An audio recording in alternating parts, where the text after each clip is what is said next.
Hello, world. So Trump and Greenland have been hitting the algorithm. So I see a lot of people talking about Greenland and what are being said. This is probably the biggest mistakes.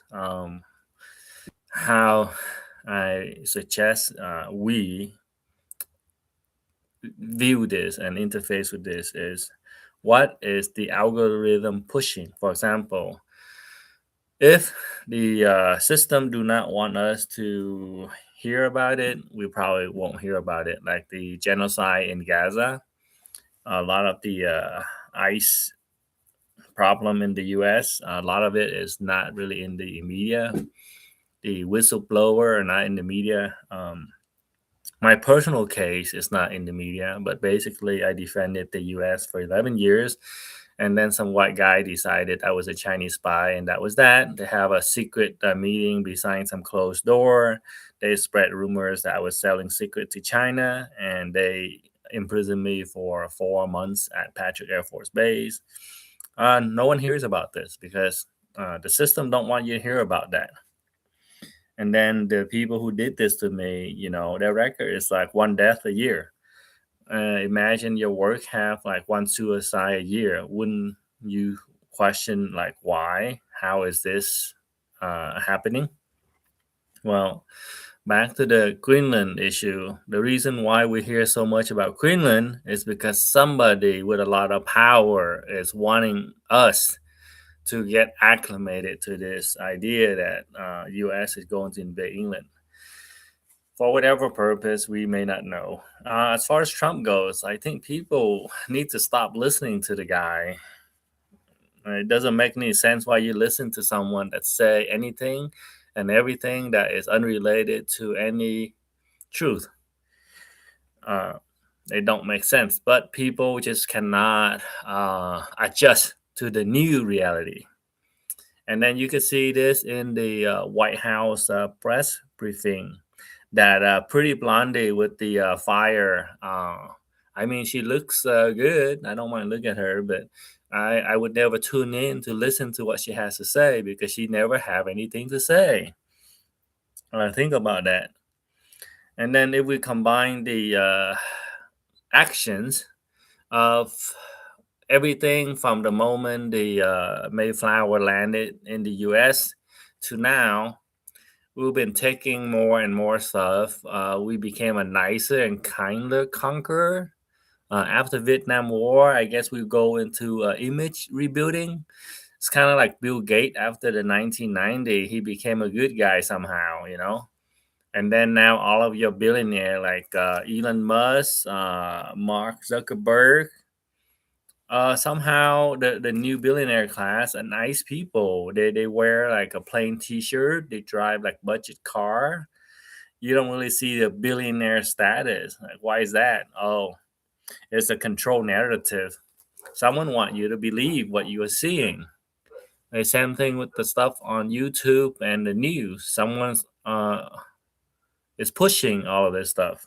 And someone is purposely hiding stuff like Epstein, which should be resolved, but it's not. It's buried. And then the genocide in Gaza, it should be on public display and newspaper front page, and someone should be working on the solution, but it's not. It's buried. No one wants to talk about it. No one want you to believe this stuff exists. And then Venezuela and Greenland, the 2026 doctrine.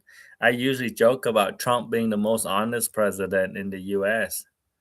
and to that sense, the way I use it is really true. George Bush Jr. wasn't honest about it. Bill Clinton wasn't honest. Obama was not honest, and George Bush Sr. I think he's probably pretty honest, but he didn't really talk to the public. But he's pretty competent. He runs the country the way he does, and then he was the director of the CIA. But ever since then, I don't know. We have an actual president. We may have people who play the role of president, but as far as taking control of the country and the power structure, I think most of them just go run around and make money. And if you're focused on making more money, then you are not really standing up for principle now, are you? So anyway, Trump right now is probably the most honest president we have had in the history. He's out there taking over stuff in the best way he knows. So he's a con man, a gangster, a thug, a rapist, a sex trafficker, and now he's taking control of the U.S. and with the most powerful military in the world and the nukes, he's gonna put them to use. So he's out there taking over Greenland. Why not, right? Taking over Venezuela. Why not, right? All of your resources belong to us. This is pure. This is why we should think of it as an honest guy, honest U.S. president. Before, a lot of this stuff is done by CIA, and I don't know what other secret organization there are. But we have plausible deniability that say we are the good guy. We don't do evil things. We don't break the international law. We do not break the U.S. law. But somehow in 2026, we just completely abandon all facades and pretenses. Maybe not all, because ICE could be a lot worse, I guess. I don't know. Like a lot of people cannot think of ICE being able to make it worse than it is. But yeah, I could see how it could be worse than what it is. Right now, ICE is harassing a lot of people, but not completely shooting people, not completely rounding up everybody based on race, illegal discriminations. They're doing this on the street, but they're not doing this at a policy level and dictate a new law that say all Asians will be rounded up and locked up. But what what is the distance between terrorizing the street of Los Angeles and rounding up every Korean, Vietnamese, Chinese, and locking them up and taking everything that belonged to them?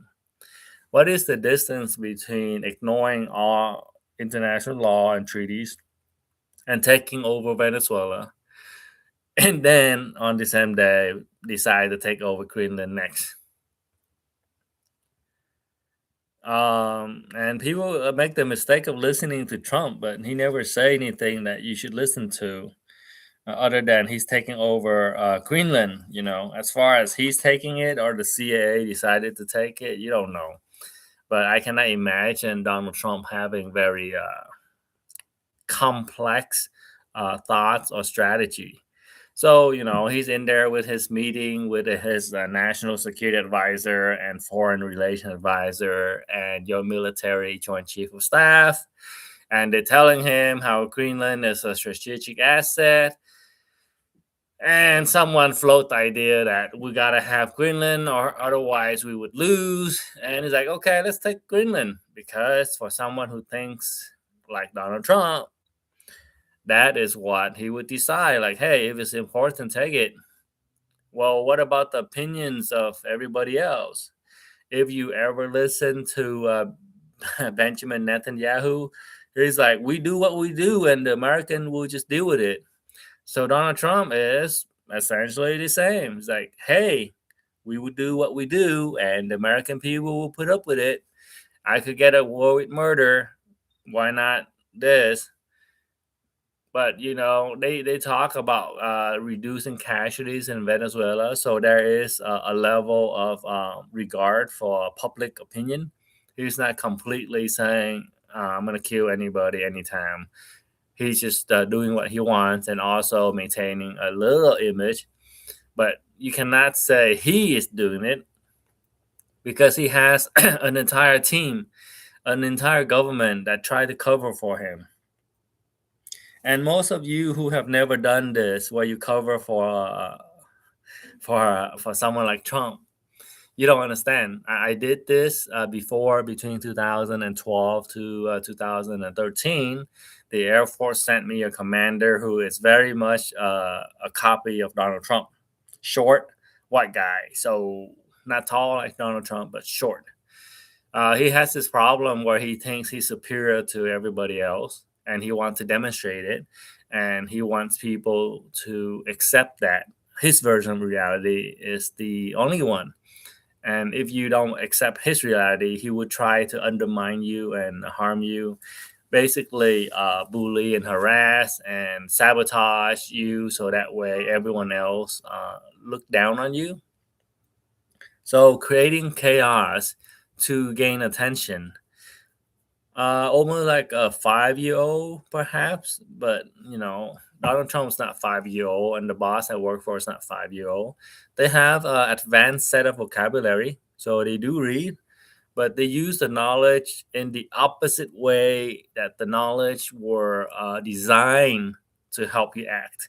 So basically, with my boss, after about 6 months, I basically concluded that I told his vice commander, this guy basically took the book on what to do and did the opposite. So let's say you go to school for 10 years, 20 years, 30 years. You learn how to be a person. You learn what is the best thing that you can do for yourself. What's the best thing you could do for your country, your community, blah, blah, blah. And then you do the opposite of that. While at the same time, you're parroting a lot of stuff that you're reading and learning. So these people are able to say things, virtual signaling, like they give you a little hint that they're similar to you, but they are not. Donald Trump is nothing like me. Donald Trump is nothing like most of the American. There is 40% that thinks they are like Donald Trump, but they're not. They are stupid, and they are easily manipulated by the like of Donald Trump, but they are not the same as Donald Trump. They don't have billions of dollars. They don't have friends who are billionaire. They don't have friends who buy underage girl from them. Like they are not the same class of people, but they believe they are somehow part of the Trump family, part of the Trump gang. So there's about 40% of Americans who falls into that category. But that's enough to get Donald Trump to become president. And then once he become president, the world just have no idea how to deal with him. But I think the Japanese are very realistic. The people have the Japanese idol who make like sex legal. What do you call it? Japanese porn legal. They're very pragmatic with this. They recognize who Donald Trump is. They treat Donald Trump the way Donald Trump wants to be treated. They pamper him. They stroke his ego, and that is the only way to deal with someone like Donald Trump. There's no talking, no negotiations. And then why do we want Iceland? I don't know. I am not part of the gang that wanted Iceland. Why do we want Venezuela? I'm not part of the gang that wants it. But basically, there is something I understand about the Americans military. I work in a top secret environment, so I recognize some of that. I work inside the U.S. diplomatic mission for a few years, so I know a little bit, not enough to really count on anything, but I receive diplomatic briefing. And in the diplomatic security briefing for a certain country, which I am intimately familiar with, they were saying things that I just could not believe. So I had to call the senior guy, like, "Are you aware of what are in this training slide?" And he's like, "Yeah, don't mind those. It's probably from the 70s. We haven't updated them." So we have knowledge that like outdated, like by 50 years. And the guy who's in charge knows it's outdated and left it as outdated. So whoever is telling Trump that they gotta take Greenland, I don't know what mindset they're operating on, but it's probably not the best mindset for the 2026 timeframe. The war have moved on since the 1940s and 1970s. And the people who were making decisions in 1970 need to be retired. they have no business imposing 1970 realities on the 2026. For example, in 2014, Putin started becoming the enemy of the states. Like, why would they do that? It don't make any sense for business or for national security, because the U.S. was very safe with Russia and China aligning with the U.S. We invaded Iraq, but no one does anything about it, and that's why it was safe for the U.S. But then once we start making enemies out of our allies, because Russia was allies, even though traditionally they play the enemy in the Cold War, but they were part of the Five Permanent Security Council. So I don't know how the rest of the world want to view it, but in my eyes, when the UN say there are five permanent security member, I see this as a gang of five. So in the world, we have a dominating power, and they divide up the world into five pieces, and these people are the one in charge. So as long as they get along, no one can do anything against them, because it's just not possible. There's nothing you can do against the five top players in the global politics. Everything is possible only after they start fighting each other. So the US fighting Russia and the US fighting China is the best possible thing for all of the enemies of the US. So why would they do something like that? It's called callous indifference. Callous because they don't really care who suffer and how many suffer. Indifference, like, hey, it's not me. So in the US, there are a class of people who are unimpacted by invading Venezuela and invading Greenland and going to war with China or Russia. Even though we are not declaring war, but we are sabotaging the economy, stealing money and locking the money up for Russia. To me, those are acts of war. Whether you declare it or not, it's act of war. It have been done to me, and I consider it an act of war.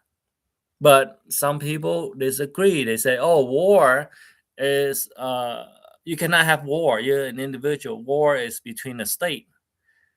Well, that's a very limited understanding of what war is.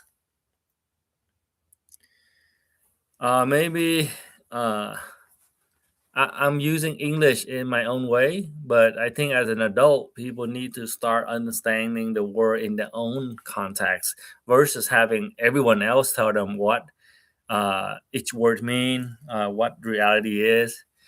So for me, I believe I have a very crystal understanding of conflict. If you move conflict up, up, up, up, and escalate the conflict, war is the last stage of the conflict where Party A want to destroy Party B, B want to destroy Party A. I call this war. Conflict is like, I don't like you because you have long hair. You're a guy, you should have short hair. Well, that could be a conflict. But someone trying to kill me should not be in the same context as someone who thinks men should have short hair, right?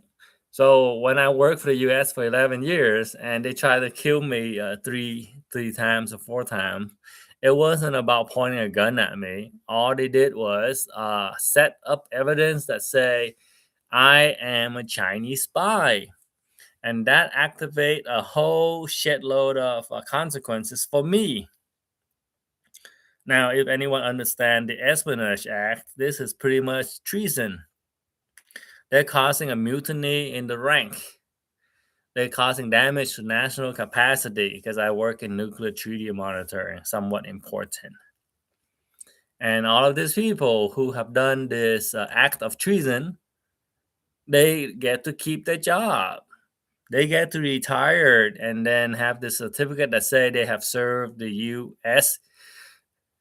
honorably. This stolen valor. They don't have honor. They are dishonorable. So this thing that this certificate is basically stolen honor. But who's doing something about it? I'm still waiting. Right now, I have waited over 10 years. I know the FBI useless, tits on the board. There's really no use for the FBI right now, because their job is to do what the police can't, go after the bigger criminal, federal level corruptions at large level. But they're not really functioning. The way ICE is not functioning or malfunction or becoming a cancer. Uh, the apparatus inside the government, they're not working. So when Trump wants to take over Venezuela and Greenland, no one really know what's going on, and there's no point to listen to what Trump's saying. Just know that somebody is saying the U.S. could take Iceland, an island, whatever. It's just like my way or die, and the world is coming to face a new reality. And a lot of people are very slow. They're not used to this because in the statecraft and the diplomatic circle, they avoid using strong word. I mean, they enforce this. When someone like me shows up to meeting with general, I say things directly, and everyone's like, Shh, "You cannot say that." For example, when I met the commander of the Air Force ISR, he wanted to know the opinion of the people in my position. I was the lowest three ranks then, and he wanted to speak to the lowest members of the Air Force because we are the one that do the work. The management takes credit for most of the work that we do. They make high level decisions. So in 2008, no, 2005, I think I spoke to the ISR. At the time, I had two concerns. One is I wanted to know if the US have any interest in Asia, and China was taking over the Spratly Island and such. And, to my surprise, the intelligent community, the military commander, they know everything that's going on around the world. So there's nothing that they don't know. It's just a matter of what are they prioritizing, right? So that was a surprise to me, and I just want to point out that the military commanders, they keep track of all of the conflict, rising power. They monitor who's fighting who and in what way. Now, with Finland, with Greenland and Venezuela, the intel community has to know everything that's going on. If the Chinese and Russians are building a base in Greenland, they might want to prevent it. They might want to do that to Venezuela because the Russians and Chinese were building a base there in Latin America, Venezuela, Peru, Mexico. The idea is to encircle Russia and China, basically to choke the country, prevent them from developing, but without them retaliating with nukes. So then the other country, like Russia and China, they also avoiding the nukes, but this game that they play, I don't see a way out. Uh, I have been dealing with bullies since I was a little kid. At 6, I was tortured by my own aunt, and throughout school, I had to fight with bully because the teacher were unable to deal with bully. So right now, all the countries are dealing with what I call my childhood a nightmare. The the bully would hit me, and I would go complain to the counselor and the school. The school would talk to the other bully and tell them that, hey, don't bully the other kids. And then the bully would come and beat me up because I complained about it. So, what is the point of talking to the administrator? What is the point of countries going to the UN? There is no point.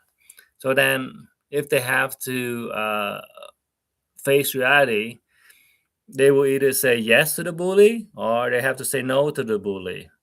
And if you study anything about the dynamic of bully, you can never surrender to a bully because that does not change the outcome. So when a bully you and you like, oh, I'm sorry, okay, what do you want? My lunch money? You give them your lunch money.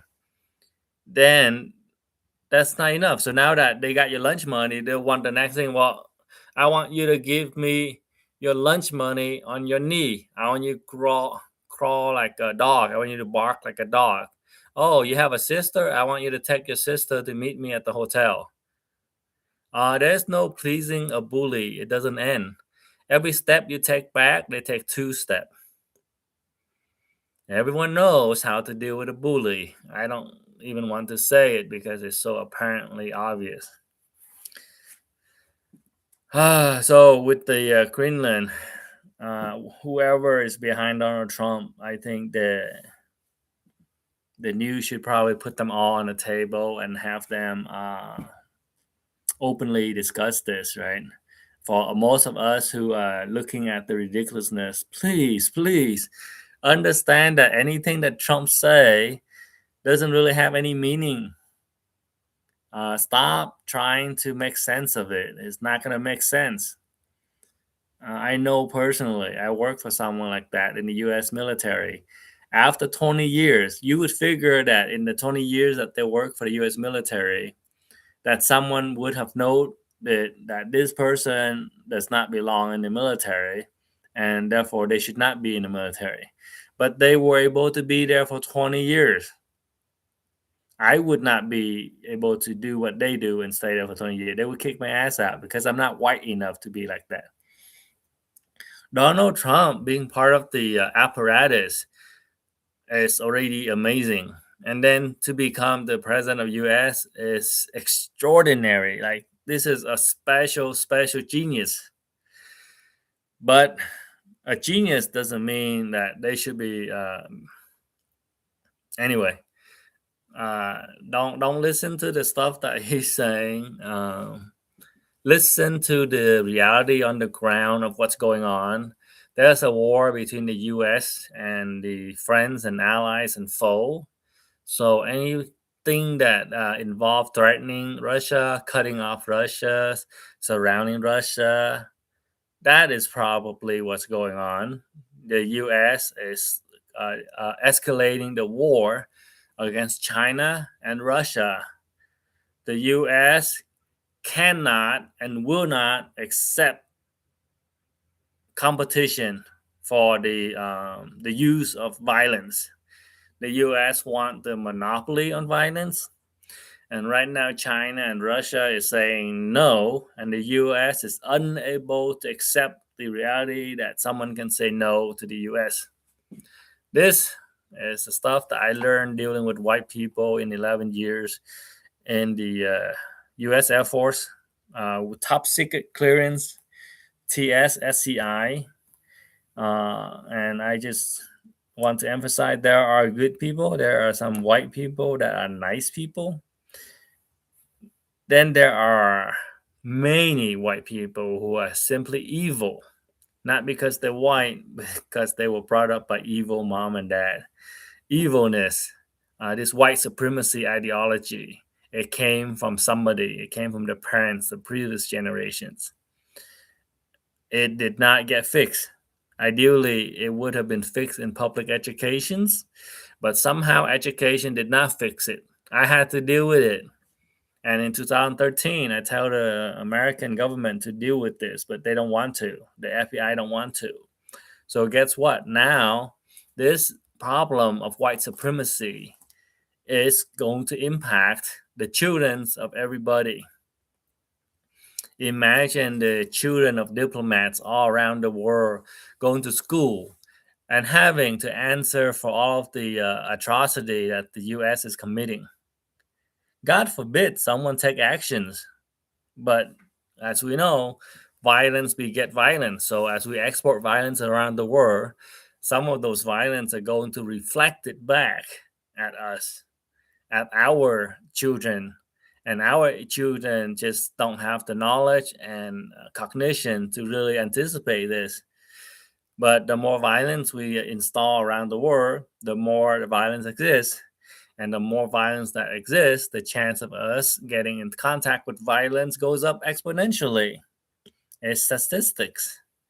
And right now, the war between Russia and China and US is escalating toward we are going to try and decapitate China.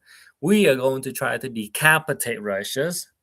The same way Israel tried to decapitate Iran.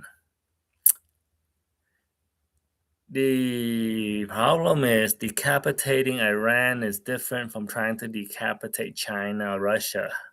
There are consequences here.